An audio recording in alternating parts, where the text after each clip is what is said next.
thought I'd do a quick little video on what everything looks like all set up now that it's daylight out. Last night I didn't have a very good shot, but where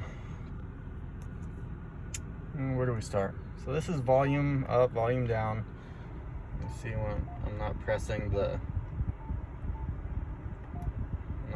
head unit at all. Mode, so if I push mode over here, inside my heart, it just cruises through the different options.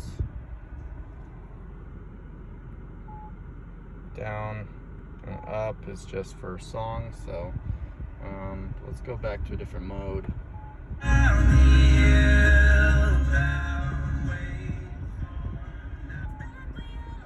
So that'll go through different presets.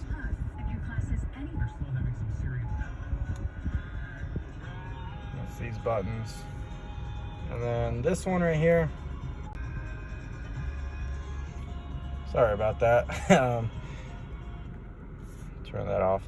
So this one right here, I'm not gonna press it, but it brings up my contacts list. This one, when I hit that, it hangs up. This one sends out a call. So those are all working.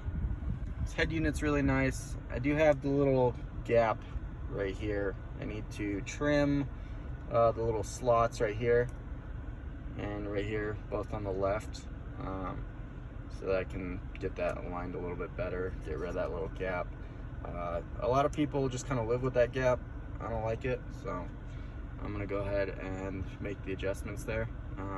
I'll do that at a later time. Maybe I'll have another video to show alignment.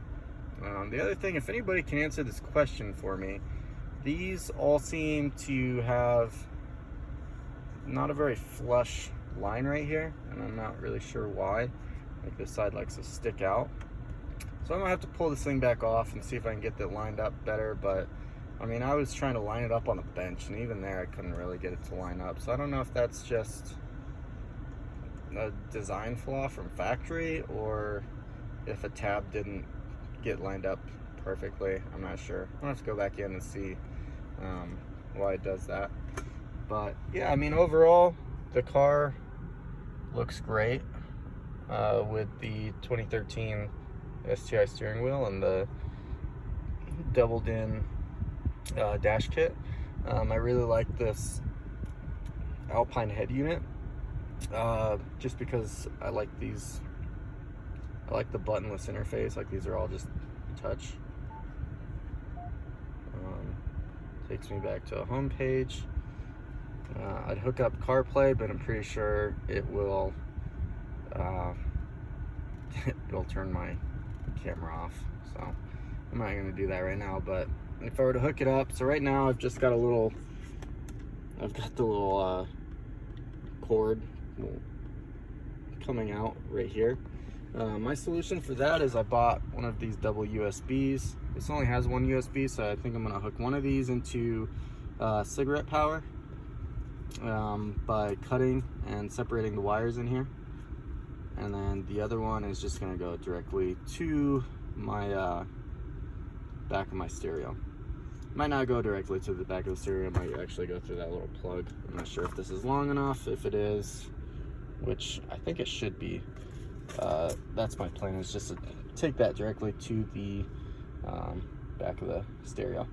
I'm gonna mount that right in here. I'm gonna remove that cigarette lighter, and I'm gonna use the power and ground for that cigarette lighter to power one of these USBs. So one of these USB will be data transfer, and the other USB will be just power only.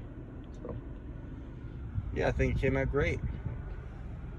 Comment in the comment section. Let me know what you think. Let me know if you have any questions, anything I help you out with. The wiring was a little bit ridiculous on this, but I mean, it's not too bad when you have somebody who's able to walk you through it. Thanks.